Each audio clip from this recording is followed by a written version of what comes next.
Hello guys, എല്ലാവർക്കും പുതിയൊരു വീഡിയോയിലേക്ക് വീണ്ടും സ്വാഗതം. അപ്പോൾ കേരള ബ്ലാസ്റ്റേഴ്സിൻ്റെ മജീഷ്യൻ അഡ്രിയാൻ ലൂന ഇഞ്ചുറിയൊക്കെ മാറി തിരിച്ചു വന്ന് ട്രെയിനിങ് ഒക്കെ ആരംഭിച്ച മുതൽ ഇപ്പോൾ ബ്ലാസ്റ്റേഴ്സ് ആരാധകർ കാത്തിരിക്കുന്നത് ലൂനയുടെ കംബാക്ക്, ആ ഒരു തിരിച്ചു വന്നിട്ടുള്ള ഫസ്റ്റ് മത്സരം കാണാൻ വേണ്ടി തന്നെയാണ്. ഇപ്പോൾ ആരാധകർ ഏറ്റവും കൂടുതൽ ചോദിക്കുന്നത് ലൂന എന്ന് കളത്തിലിറങ്ങുമെന്നാണ്, നാളത്തെ മത്സരത്തിൽ കളിക്കുമോ എന്നുള്ളതൊക്കെയാണ്.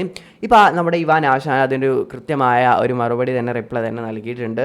ഇപ്പോൾ ഇന്ന് നടന്നിട്ടുണ്ടായിരുന്ന പ്രസ് കോൺഫറൻസിൽ ഇവാൻ ആശാനോട് ഇത്തരം ചോദ്യങ്ങൾ ചോദിച്ചിട്ടുണ്ടായിരുന്നു. അപ്പോൾ ലൂണയെക്കുറിച്ച് ആശാൻ പറഞ്ഞു വെച്ചാൽ Luna will not play tomorrow എന്ന് തന്നെയാണ്. നാളത്തെ മത്സരത്തിൽ കളിക്കില്ല, അത് തീരുമാനമായിട്ടുണ്ട്, കളിക്കില്ല എന്നുള്ളത് ഇവാൻ ആശാൻ ഉറപ്പിച്ച് പറഞ്ഞിട്ടുണ്ട്. അതുപോലെ തന്നെ പിന്നെ ലൂണയെക്കുറിച്ച് പറഞ്ഞു കഴിഞ്ഞാൽ എന്ന് അവൈലബിൾ ആവും എന്നതിനെ കുറിച്ചൊക്കെ പറഞ്ഞത് is not ready to play this kind of games എന്നാണ് പറഞ്ഞിട്ടുള്ളത്. അപ്പോൾ ഇതുപോലുള്ള കളികൾ കളിക്കാൻ താരം തയ്യാറായിട്ടില്ല, റെഡി ആയിട്ടില്ല. 90 മിനിറ്റ് കളിക്കാനുള്ള ഒരു ഫിറ്റ്നസ് ഒന്നും റെഡി ആയി വന്നിട്ടില്ല.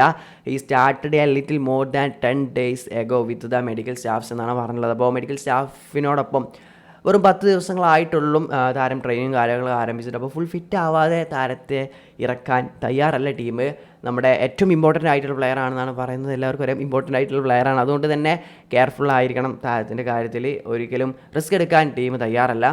V will choose the right moment എന്നാണ് ആശാൻ പറഞ്ഞിട്ടുള്ളത്. അപ്പോൾ നമുക്ക് ലൂണയെ പ്രതീക്ഷിക്കാം. എങ്ങനെയാലും നാളത്തെ മത്സരത്തിലൊന്നും താരം കളിക്കില്ല, പ്ലേ ഓഫ് ആകുമ്പോഴത്തേക്കും കളിക്കുമെന്ന് നമുക്ക് പ്രതീക്ഷിക്കാം. ഇപ്പോൾ നമ്മുടെ ടീമിനോടൊപ്പം ചെറുതായിട്ട് ട്രെയിനിങ്ങും കാര്യങ്ങളൊക്കെ താരം ആരംഭിച്ചിട്ടുണ്ട്. നമുക്ക് പ്രതീക്ഷിക്കാം, അതേ പറയാനുള്ളൂ. പെട്ടെന്ന് തന്നെ ഫുൾ ഫിറ്റായി കളിക്കാനുള്ള ഒരു സ്ഥിതിയിലേക്ക് എത്തട്ടെ നമ്മുടെ അഡ്രിയാൻ ലൂന. അപ്പോൾ എങ്ങനെയാലും വീഡിയോ അവസാനിക്കുകയാണ്. അടുത്ത വീഡിയോയുടെ വീണ്ടും കാണാത്തവരേക്കും ബൈ.